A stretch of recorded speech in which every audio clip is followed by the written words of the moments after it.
ఓం వసుదేవసుతం దేవం కంసచాణూరమర్దనం దేవకీ పరమానందం కృష్ణం వందే జగద్గురుం. ఓం శ్రీ రాధాకృష్ణాభ్యాం నమ. కృష్ణం వందే జగద్గురుం, అర్జునం వందే జగదేకవీరం. మనకిప్పుడు జూలై 4, 2026 సంవత్సరం రోజున మనకి శుక్రుడు సింహరాశిలోకి వస్తున్నాడు. సింహరాశిలోకి వచ్చినప్పుడు సింహరాశి మరి శుక్రుడికి ఏంటండి శత్రుస్థానం. దానివల్ల కేతువుతో కలుస్తున్నాడు. ఎందువలన ఇది ప్రాచీనమైనటువంటి ఏన్షియంట్ ఆస్ట్రాలజీలో జ్యోతిష్ శాస్త్రంలో శత్రుక్షేత్రంగా చెప్పబడింది.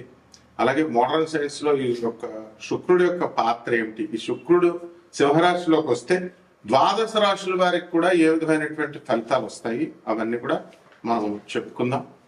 ఇక్కడ శుక్రుడు మనకి సూర్యుని కంటే కూడా దగ్గరగా ఉన్నటువంటి 2వ స్థానంలో ఉన్నటువంటిది అనమాట. సూర్యుడికి నుంచి చూసుకుంటే 2వ స్థానంలో మనకి ఈ యొక్క శుక్ర గ్రహం ఉంది. అండ్ భూమికి అత్యంత క్లోజెస్ట్ గా ఉన్నటువంటి ప్లానెటరీ నైబర్, మనకు చాలా దగ్గరగా ఉన్నటువంటిది. అలాగే భూమి మీద ఉండేటటువంటి పరిస్థితులు అంటే భూమితో సిమిలర్ గా ఉంటుందన్నమాట. తర్వాత అంటే రాక్ గా ఉండడము, ఇవన్నీ కూడా దళసరిగా డెన్స్ గా ఉండడము, ఇవన్నీ కూడా ఉంటాయి.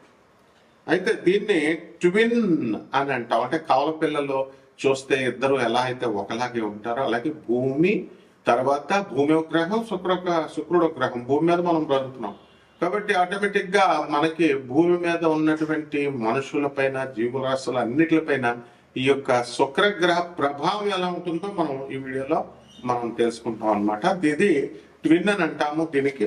అందువలన సిమిలర్ సైజ్ అండ్ మాస్ కూడా భూమి కరెక్ట్ గా ఎలా ఉంటుందంటే అర్థం కానీ రాకీ మెటీరియల్, దాని మీద మనం నిలబడి మనం బ్రతుకుతున్నాం, నడవగలుగుతున్నాం. అక్కడ కూడా అలాగే ఉంటుంది. కాకపోతే అక్కడ వాతావరణాలు ఎలా ఉంటాయి, అట్మాస్ఫియరిక్ ప్రెషర్ ఎలా ఉంటుంది, హీట్ ఎలా ఉంటుందో అది డిఫరెంట్ అవుతుంది. అందుకనే సిమిలర్ అన్నాం, అంటే సేమ్ గా ఉంటుంది, అంతేకాని సమానంగా ఉంటుంది అన్న. They are not congruent, they are only similar. అయితే ఇది హైలీ హాస్టైల్ వరల్డ్ అంటారు. హాస్టైల్ వరల్డ్ అంటే ఇట్ ఇస్ ఒక శుక్ర గ్రహానికే మనం చెప్పుకుంటాము. And runaway green house effect దీని మీద నడుస్తుంది. అట్మాస్ఫియర్ ఎక్కువ CO2 కార్బన్ డైఆక్సైడ్ ఎక్కువగా ఉండడం వల్ల crushing atmosphere of carbon dioxide ఎక్కువగా ఉంటుంది అక్కడ. ఆ తర్వాత సర్ఫేస్ టెంపరేచర్స్ కూడా చాలా హాట్ గా ఉంటాయన్నమాట. అంటే లెడ్ ని మనం కరిగించే అంత ఎక్కువ టెంపరేచర్ అనేటటువంటిది ఈ శుక్ర గ్రహానికి ఉంటుంది. అలాగే దాని ఇంట్లో ఉన్నటువంటి ఎన్విరాన్మెంట్, అక్కడ ఉన్నటువంటి వాతావరణం ఎలా ఉంటుందంటే మల్టిపుల్ లెథల్ ఎలిమెంట్స్ ఉన్నాయి దాంట్లో. అవి ఏం చేస్తాయంటే హ్యూమన్ టెక్నాలజీని కానీ మనం అలాగే లైఫ్ని కానీ వెంటనే నాశనం చేసేస్తాయి అనమాట. అందువల్లనే శుక్రయాన్ మనం వెళుతున్నాం, ఇప్పుడు శుక్రయాన్ మీదకు వెళుతున్నాం. 1975 ఆ ప్రాంతంలో మనం నాసా వెళ్ళగలిగింది శుక్రుడి మీద. అక్కడ ఉన్నటువంటి వివరాలన్నింటినీ కూడా తీయగలిగింది, ఫొటోస్ ఇవన్నీ కూడా. అలాగే ఈ శుక్ర గ్రహం మీద క్రషింగ్ అట్మాస్ఫియరిక్ ప్రెషర్ ఉంటుంది అనమాట. ఎవరినైనా సరే క్రష్ చేసేస్తుంది. సో స్కేల్ ఏంటంటే అట్మాస్ఫియరిక్ ప్రెషర్ అంటే ఒత్తిడి, గాలి ఒత్తిడి అనమాట. తొక్కేయడం అలా 93 రెట్లు భూమి కంటే కూడా ఉంటుంది. ఇప్పుడు భూమి మనల్ని ఎక్కువ గాలి వస్తే మనకు ఏం చేస్తున్నాం, విసిరేస్తుంది. మనకి మామూలుగా ఉండగలుగుతున్నాం. అదే 93 రెట్లు ఎక్కువ ప్రెషర్ వచ్చింది అనుకోండి, మనకి ఏమవుతాం, మనం క్రష్ చేయబడతాం, తొక్కివేయబడతాం. అలాగే ఎఫెక్ట్ వచ్చేసరికి మనము ఈ యొక్క శుక్రగ్రహం మీద సర్ఫేస్ మీద మనం ఉన్నప్పుడు ఎలా ఉంటుందంటే భూమి మీద నీటిలోకి 3000 మనం నీటిలో భూమి మీద ఉన్నటువంటి నీటిలో మనం క్రిందకి ములిగామనుకోండి. ములిగినప్పుడు మనం ఈ యొక్క ఆర్కిమిడిస్ ప్రిన్సిపల్ ప్రకారము మనం బాయిల్స్ లా ప్రకారం ఇవన్నీ మనం చూసాం. ఆర్కిమిడిస్ ప్రిన్సిపల్ పైకి లేపుతా ఉంటుంది. లా ఆఫ్ బయాన్సీ అంటాం. అంటే వెయిట్ లూజ్ అవుతాం, ఇలా పైకి వేసి ఎవరో మనం విసిరేస్తున్నట్టు ఉంటుంది, మన బరువు తేలికైపోతుంది. ఆ లూజ్ అయినటువంటి బరువు అదంతా లా ఆఫ్ బయాన్సీలో ఎక్స్ప్లెయిన్ చేయడం దేనికి సమానము. ఆ విధంగా ఈ యొక్క ఎంత మనము 3000 మీటర్లు అంటే భూమి మీద నుంచి జస్ట్ నీళ్లు భూమి మీద ఉన్న నీళ్ళల్లో స్నానం చేస్తేనే మనం అలాగా ఫీల్ అవుతాం, ఏదో ప్రెషర్ ఇస్తున్నట్టుగా. అట్లాంటిది 93 రెట్లు ఎక్కువ ఉందనుకోండి, అప్పుడు ఏమవుతుందన్నమాట, మనకి 3000 మీటర్ల అడుగుకి మనం క్రిందకి వెళ్ళిపోయినప్పుడు అక్కడ ఏ విధమైనటువంటి ఫీలింగ్ ఉంటుందో ఆ విధమైనటువంటి ఫీలింగ్ ని శుక్ర భగవానుడు మనకి ఇస్తాడు. తర్వాత అందువలన ఒక హ్యూమన్ బాడీని కానీ లేదా అన్ప్రొటెక్టెడ్ సబ్మెరైన్ ఒకటి ఉందనుకోండి, ఒక టిన్ క్యాన్ ఉందనుకోండి, దాన్ని ఎలాగైతే తప్పడైపోతుందో ఆ విధంగా హ్యూమన్ లైఫ్ ని క్రష్ చేసి పడేస్తుంది హ్యూమన్ బాడీని. అందువల్లనే అక్కడ ఇంకా మనకి జీవత్వం రాలేదన్నమాట, మానవులు ఇంకా అక్కడ నివసించలేకపోతున్నారు. అయితే స్కాచింగ్ అండ్ తర్వాత లెట్ మెల్టింగ్ హీట్ ఉంటుంది కాబట్టి అక్కడ ఉన్నటువంటి టెంపరేచర్, సర్ఫేస్ టెంపరేచర్ ఎంత ఉంటుందంటే 464 డిగ్రీల సెంటిగ్రేడ్ ఉంటుంది. అది మనం కరెక్ట్ గా 50 డిగ్రీలు వచ్చేసరికి ఇక్కడ మనం హీట్ కి భరించలేకపోతున్నాము. ఢిల్లీలో 54 వచ్చేసరికి కంగారు పడిపోతున్నాం. 464 డిగ్రీల సెంటిగ్రేడ్ ఉంటుంది. అందువల్లనే శుక్రుడు మర్మాంగాలకి అధిపతి కాబట్టి మనకి జెనిటల్ ఆర్గన్స్ కి అధిపతి, ప్యూబర్టీ, రజస్వలు అవ్వడము, తర్వాత ఇవన్నీ కూడా కాబట్టి అంత హీట్ గా ఉండడము, ఇవన్నీ కూడా లింకులు మనం వీడియోలో ఎక్స్ప్లెయిన్ చేసుకున్నాం. తర్వాత సన్ నుంచి మనం తీసుకున్నప్పుడు 108 మిలియన్ల కిలోమీటర్ల దూరంలో ఈ యొక్క శుక్రగ్రహము అనేటటువంటిది ఉందన్నమాట. ఇక వ్యాసం మనం కనుక తీసుకుంటే 12,144 కిలోమీటర్ల వ్యాసం, అంత వెడల్పుగా మనకి డయామీటర్ ఉంటుంది. అండ్ భూమి యొక్క సైజులో 95% ఆఫ్ ద ఎర్త్ సైజులో ఉంటుంది. సర్ఫేస్ టెంపరేచర్ మనం చెప్పుకున్నాము, అట్మాస్ఫియరిక్ ప్రెషర్ 93 రెట్లు మనం చెప్పుకున్నాము. తర్వాత అక్కడ ఏమైనా మూన్స్ ఉంటాయంటే అవి నన్ను అనమాట దానిపైన. సో 4 టెరెస్ట్రియల్ ప్లానెట్స్ ఉన్నాయండి, అంటే రాకీగా ఉన్నటువంటిది మనకి పాలపుంతలో, మిల్కీ వేలో, సోలార్ సిస్టమ్ లో.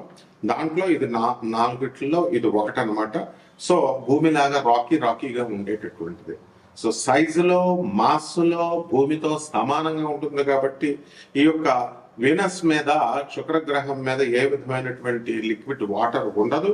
అండ్ అట్మాస్ఫియర్ అంతా కూడా అక్కడ వాతావరణం చాలా తిక్కరగా ఉంటుంది, చాలా దళసరిగా, డెన్సర్గా, ఏ విధమైనటువంటి రాకీ బాడీలో కూడా ఈ సోలార్ సిస్టమ్ లో ఉంటుంది. కాబట్టి ఈ యొక్క హాస్టైల్ వరల్డ్ అనగానే మనము ఏమిటంటే ఇక ఏ ప్లానెట్ కి చెప్పుకోలేదన్నమాట, కానీ ఇక్కడ ఎక్స్ట్రీమ్ ఎన్విరాన్మెంట్స్ ఉంటాయన్నమాట. So across our solar system మీద. అందువలన ఇంత పెద్ద వైడర్ యూనివర్స్ విశ్వంలో ఇది మనం ప్రత్యేకంగా చెప్పుకోవాలి. అండ్ మనకి ఎందుకు నటోరియస్ గా హాస్టైల్ వరల్డ్స్ ని ఇది ఇస్తుంది. ఇక్కడ మనము ఈ యొక్క శుక్రగ్రహము మనకి ఈ సాటర్న్ మీద, సాటర్న్ మూన్ అని కూడా ఉంటుంది, లార్జెస్ట్ మూన్. దీనికి థిక్ అట్మాస్ఫియర్ లైక్ ఎర్త్ గా ఉండాలి అండ్ సో కోల్డ్ గా ఉంటుంది.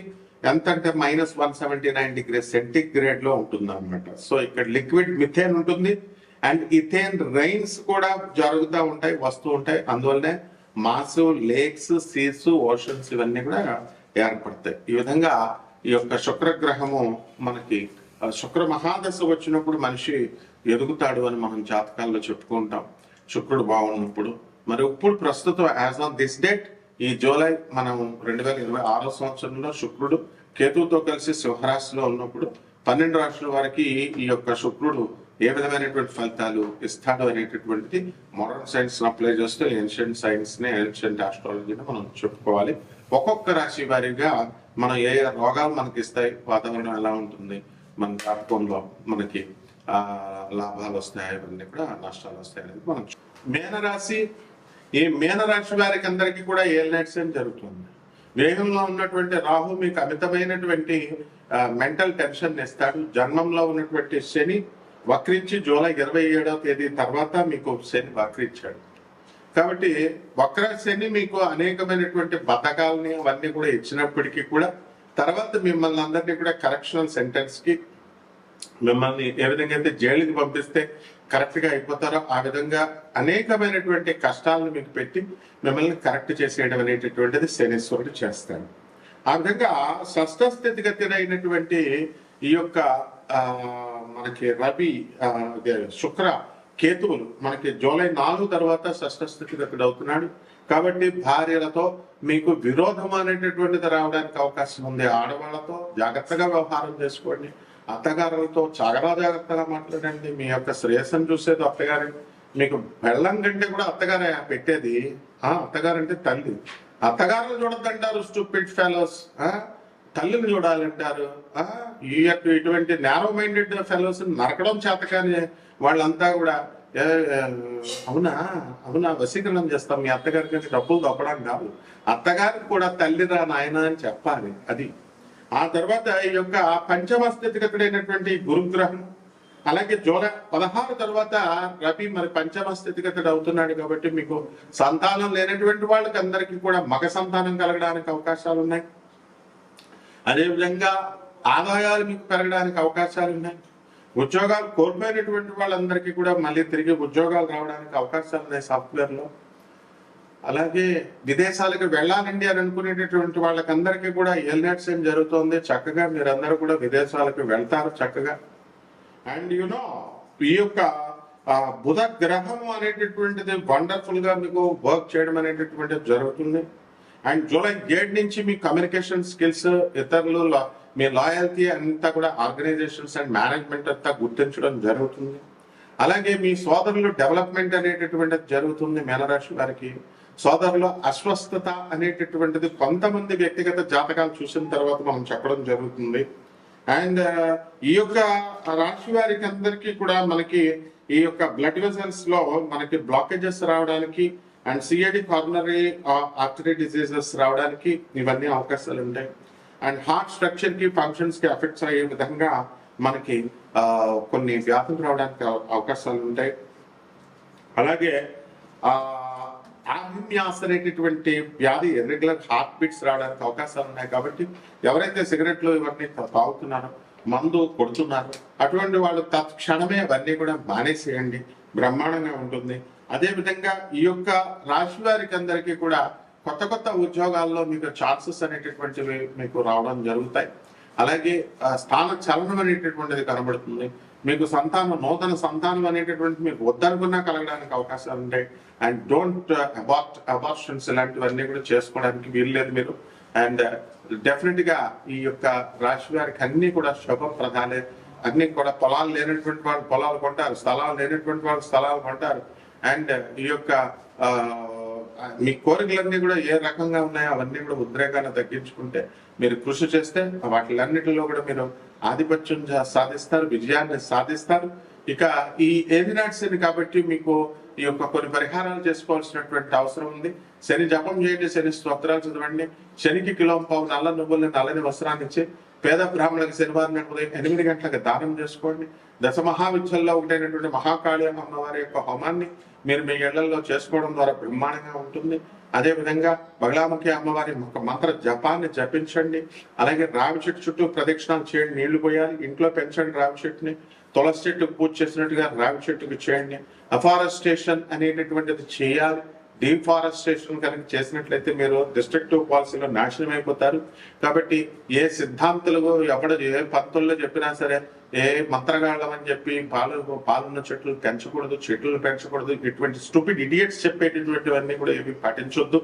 And they are totally uneducated idiots అనమాట. సో శాస్త్రము అవైదికంగా అశాస్త్రీయంగా చెప్పేటటువంటి రోగ్స్ చెప్పేటటువంటి మనం వినకూడదు. కాబట్టి జాగ్రత్తగా నేను చెప్పినట్టుగా చేసుకోండి పరిహారాలు. ఆ తర్వాత ఓం దుర్గాయ నమః అనేటటువంటి మహామంత్రంతో దుర్గాదేవి కుంకుమార్చన చేసుకోండి. ఈ రకంగా చేసుకున్నట్లయితే బ్రహ్మాండంగా ఉంటుంది. శుభమస్తు.